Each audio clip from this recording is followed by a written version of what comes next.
Ayan guys, oh. Laki-laki ng nakuha namin kanina. Ayan.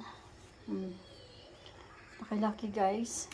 Kaso parang hindi yata ito matamis, iwan. Try ko itong hilaw. Kasi nagbalat ako guys. Hindi man siya matamis. Hindi masyado.